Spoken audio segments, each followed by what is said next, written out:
10 times. तो जब हम किसी कॉइन को टॉस करेंगे तो हमारे पास क्या रिजल्ट्स आएंगे? जब हम किसी कॉइन को टॉस करते हैं तो हमारे पास क्या रिजल्ट्स आएंगे?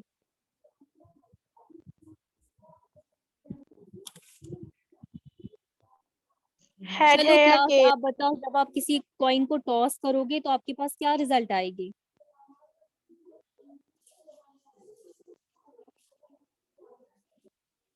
पहले आएगा हेड है या टेल। जब हम एक कॉइन को टॉस करते हैं हमारे पास दो रिजल्ट आते हैं, या तो हेड्स आता है या तो टेल आता है ना? जब आप उस टॉस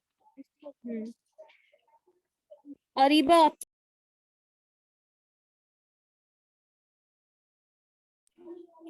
तो जब हम किसी कॉइन को टॉस करते हैं हमारे पास दो रिजल्ट आते हैं, एक हेड होता है, एक टेल्स होता है। ठीक,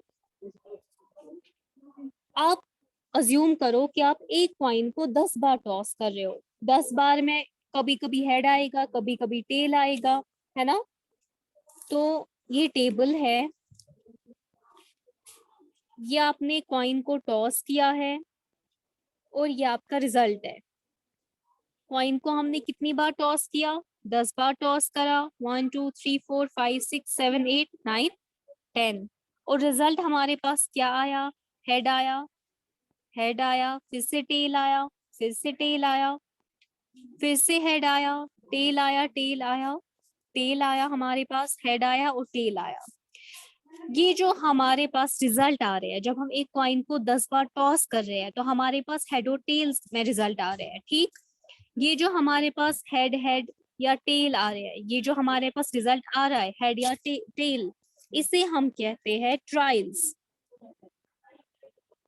क्या कहते हैं हम इसे? इसे हम कहते हैं ट्रायल्स।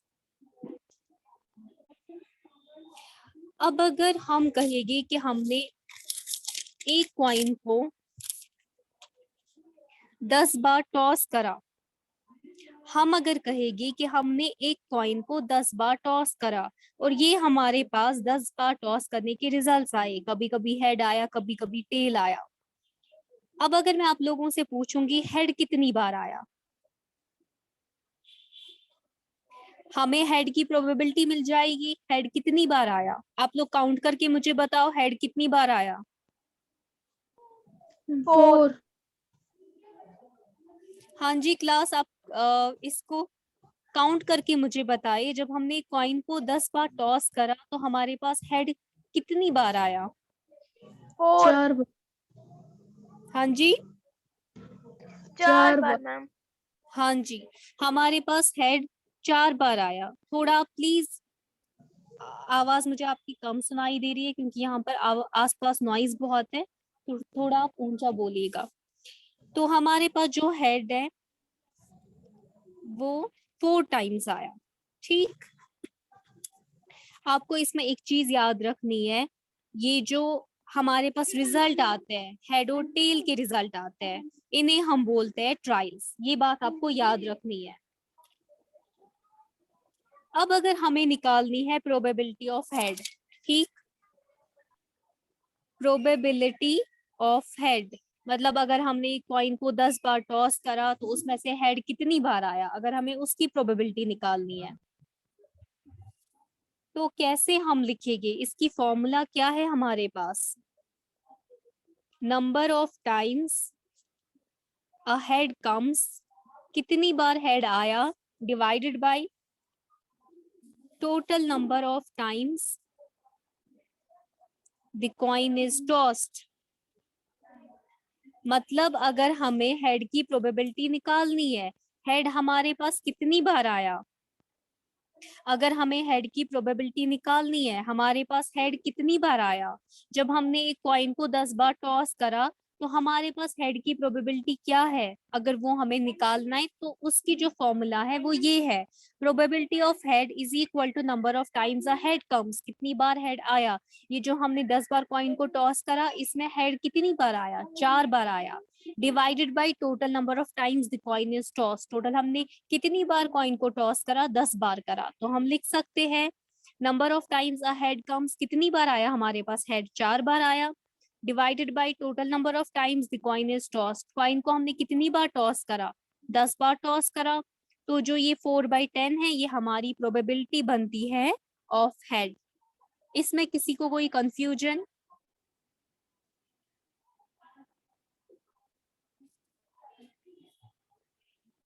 क्लास, इसमें किसी को कोई भी confusion? No ma'am. Asila, Aftab, Asrar, Binish, Faizan, Fatima, Ibadul Haq, Mohammad Musaddiq, no Wali, ma'am. Siptan, किसी को कोई कंफ्यूजन?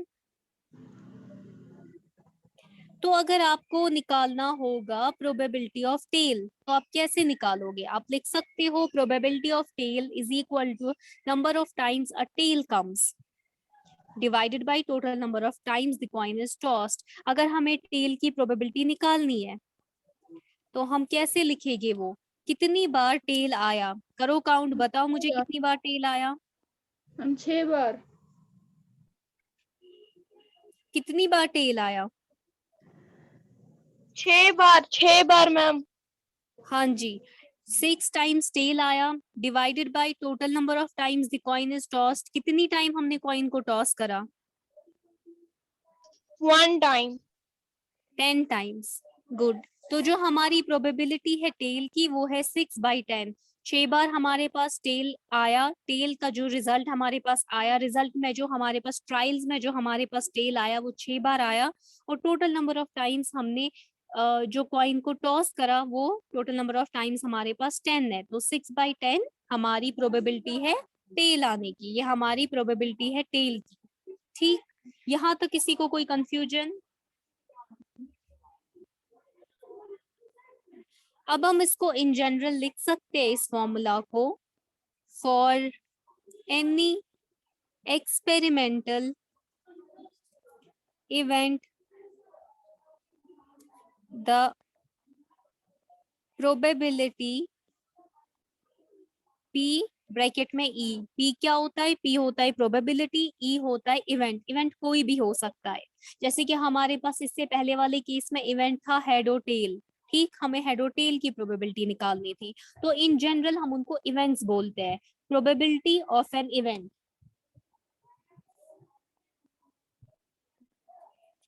विल बी किसके बराबर होगा? Probability of event is equal to number of trials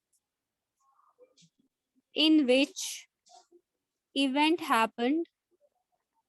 मतलब जो हमारा इससे पहले वाला केस था उसमें कितनी बार हेड आया, वो क्या था? हेड तो ट्रायल था ना, तो कितनी बार हमारे पास वो वाला ट्रायल आया वो लिखना है हमें, divided by total number of trials. Total हमारे पास कितने ट्रायल्स थे? जो इससे पहले वाला केस था उसमें हमारे पास टोटल नंबर ऑफ ट्रायल्स 10 थे। हमारे पास जो हेड और टेल के रिजल्ट्स थे वो 10 बार आने थे टोटल में, और उनमें 4 बार हमारे पास हेड के रिजल्ट आए, 6 बार हमारे पास टेल के रिजल्ट आए। तो इन जनरल हम लिख सकते हैं probability of an event, event होता है, जैसे कि पहले वाले केस में आपको पता है आपके पास इवेंट क्या था, आपको किसकी प्रोबेबिलिटी निकालनी थी? हेड और टेल की। Number of trials in which event happened, मतलब कितनी बार हमारे पास हेड आया या टेल आया, जो हमें जिसकी हमें प्रोबेबिलिटी निकालनी होगी, divided by number of total number of trials. Total हमारे पास कितने ट्रायल्स है, ये हम इसको इन जनरल लिख सकते हैं। अब आप लोग एक्सरसाइज देखो,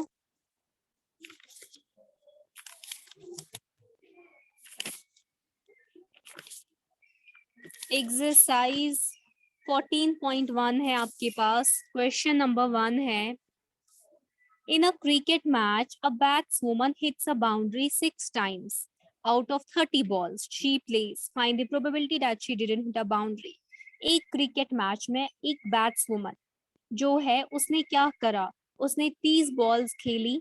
ठीक, उसने 30 बॉल्स की बैटिंग की, उसने 30 बॉल्स खेली, और उन 30 बॉल्स में उसने 6 बार बाउंड्री लगाई। ठीक, अब हमें क्या निकालनी है? हमें प्रोबेबिलिटी निकालनी है कि उसने बाउंड्री कितनी बार नहीं लगाई। 6 बार उसने बाउंड्री लगाई, अब हमें प्रोबेबिलिटी लेनी है कि उसने बाउंड्री कितनी बार नहीं लगाई। सिंपल है, 30 बॉल्स है, 30 बॉल्स में उसने 6 बार बाउंड्री लगाई है, बची कितनी बॉल्स? 24 बॉल्स बची, तो 24 बॉल्स में उसने बाउंड्री नहीं लगाई है। अब हम इसे कैसे लिखेंगे? According to the question, total number of balls कितनी है? Total number of balls class, total number of balls कितनी है? 30 ma'am. Total number of balls कितनी है? Ma'am 30। Total number of balls है 30। तो नंबर ऑफ बाउंड्री, कितनी बाउंड्रीज उसने लगाई है? 6। Number of times batswoman didn't hit a boundary, कितनी बार उसने बाउंड्री नहीं लगाई? बॉल्स टोटल थी 24। 30, बाउंड्री उसने 6 बार लगाई, तो बची 24 टाइम्स। 24 बॉल्स में उसने बाउंड्री हिट नहीं की है। अब हमें निकालनी है probability she didn't hit a boundary is equal to, सबसे पहले आपको क्या लेना है? ऊपर आपको क्या लेना है? ऊपर आपको लेना है, हमें क्या निकालनी है? हमें प्रोबेबिलिटी निकालनी है कि उसने बाउंड्री कितनी बार नहीं लगाई। सबसे पहले आप ऊपर वो बॉल्स लोगे जिसमें उसने बाउंड्री नहीं लगाई। तो कितनी बॉल्स थी वो? 24 बॉल्स थी। 24 टाइम्स उसने बाउंड्री नहीं लगाई, divided by total number of balls कितनी थी? 30। हम लेते हैं ना, प्रोबेबिलिटी की जो फॉर्मूला है उसके डिनोमिनेटर में हम टोटल नंबर ऑफ इवेंट्स लेते हैं और ऊपर हम लेते हैं वो इवेंट्स जो हमें निकालने होते हैं।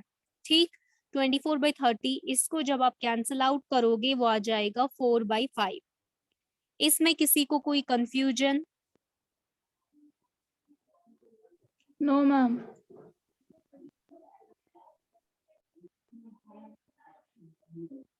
क्लास, अगर किसी को कोई कंफ्यूजन है तो मैं रिपीट कर दूंगी। किसी को भी कोई confusion? No ma'am.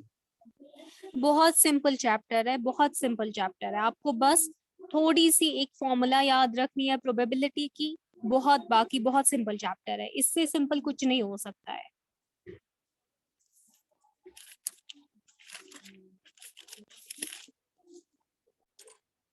Question number 2 देख लो आप लोग। 1500 families with 2 children were selected randomly and the following data were recorded, है ना? 1500 families में से 2 चिल्ड्रन ऐसे रैंडमली लिए गए। जब एक सर्वे किया गया 1500 families का, तो 2 चिल्ड्रन ऐसे रैंडमली लिए गए and the following data were recorded. Data क्या है हमारे पास? Number of girls in a family और नंबर ऑफ फैमिलीज। अगर नंबर ऑफ फैमिलीज 475 हमने ली है आउट ऑफ 1500 फैमिलीज के, टोटल फैमिलीज हमारे पास 1500 है। 1500 में से अगर हमने 475 फैमिलीज ली है, तो उन 475 फैमिलीज में कितनी गर्ल्स है? 2 है। अगर हमने आउट ऑफ 1500 फैमिलीज 814 फैमिलीज ली है, तो उनमें कितनी गर्ल्स है? 1 है। अगर हमने 211 फैमिलीज ली है आउट ऑफ 1500 फैमिलीज, तो उनमें कितनी गर्ल्स है? 0 है। हमें क्या निकालना है? Compute the probability of a family chosen at random having. हमें प्रोबेबिलिटी निकालनी है 2 गर्ल्स के होने की, 1 गर्ल के होने की और 0 गर्ल के होने की। क्वेश्चन सबको समझ आया?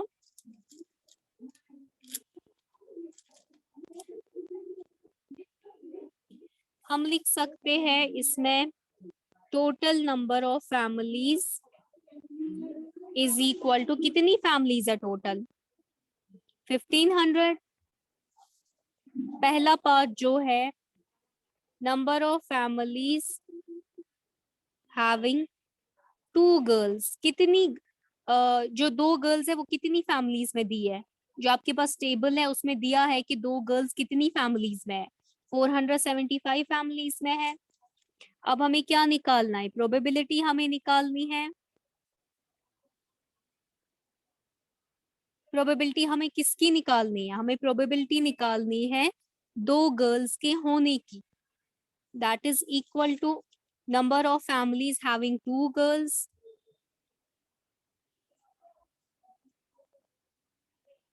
divided by total number of families. कितनी फैमिलीज में 2 लड़कियां हैं? 475 फैमिलीज में 2 लड़कियां हैं, ये आप अपने टेबल से देख सकते हो। क्लियरली आपके टेबल में मेंशन्ड है कि 475 फैमिलीज में 2 गर्ल्स है। Divided by total number of families कितनी है? टोटल नंबर ऑफ फैमिलीज हमारे पास 1500 है। इसे जब आप कैंसिल आउट करोगे तो ये 19/60 आएगा। ऐसे ही आप लोग जब निकालोगे प्रोबेबिलिटी किसकी? एक गर्ल की, तो वो क्या आ जाएगा? कितनी फैमिलीज में एक गर्ल है? बताओ जरा क्लास, मुझे क्विकली आप आंसर करो कि टेबल में कितनी फैमिलीज में एक गर्ल्स दी हुई है।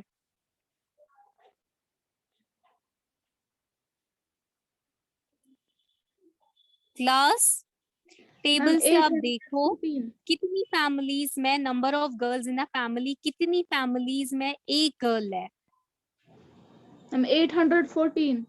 814 फैमिलीज में एक लड़की दी हुई है, एक गर्ल चाइल्ड दिया हुआ है। किन में दिया हुआ है? 814 फैमिलीज में। Divided by total number of families हमारे पास कितनी है? 1500 है। इसे जब आप कैंसिल आउट करोगे वो आ जाएगा 407/750। ऐसे ही प्रोबेबिलिटी हमें निकालनी है नो गर्ल की। नो गर्ल कितनी फैमिलीज में है? 475। 211 फैमिलीज में, और हमारे पास टोटल नंबर ऑफ फैमिलीज 1500 है। इसे ये कैंसिल आउट नहीं होगा, इसे आप ऐसे रहने दो। तो ये हमारे पास आ गई प्रोबेबिलिटी 2 गर्ल्स की। ठीक, number of families having 2 girls divided by total number of families. ऐसे ही probability of 1 girl is equal to number of families having 1 girl divided by total number of families. Probability of no girl is equal to number of families having no girl divided by total number of families. अब question में क्या लिखा है? Also check whether the sum of these probabilities is 1। जब आप करोगे इन तीनों probabilities का सम, प्रोबेबिलिटी 1, प्रोबेबिलिटी 2 और प्रोबेबिलिटी 3, जब आप इन दोनों इन तीनों प्रोबेबिलिटीज का सम करोगे, मतलब 2 गर्ल्स हमारे पास 19/60 प्रोबेबिलिटी है उसकी, एक गर्ल की प्रोबेबिलिटी हमारे पास 407/750 है, और 3 नो गर्ल की प्रोबेबिलिटी हमारे पास 211/1500 है। जब आप इन तीनों को प्लस करोगे तो हमारे पास आ जाएगा ये इक्वल टू 1। यहाँ पे एक इम्पॉर्टेंट पॉइंट है, प्रोबेबिलिटी जब आप किसी भी इवेंट की निकालोगे ना, जब आप फिर उसको चाहे आपको उसको फिर एड अप करना पड़े, ठीक, जो प्रोबेबिलिटी है वो हमेशा आ जाएगी 0 और 1 के बिटवीन। 0 इंक्लूड है, 1 भी इंक्लूड है। 0 भी हो सकती है या कोई और वैल्यू भी हो सकती है जो इनके बिटवीन आए, 1 भी हो सकती है। 0 और 1 के बिटवीन वो आएगी। यहाँ पे इंपॉर्टेंट पॉइंट है, the probability of an event always lies between 0 and 1. 0 and 1 are inclusive. ये बहुत इंपॉर्टेंट पॉइंट है। ठीक, जब आप इन तीनों प्रोबेबिलिटीज को ऐड कर रहे हो, जो हमने प्रोबेबिलिटी निकाली 2 गर्ल्स होने की, 1 गर्ल होने की,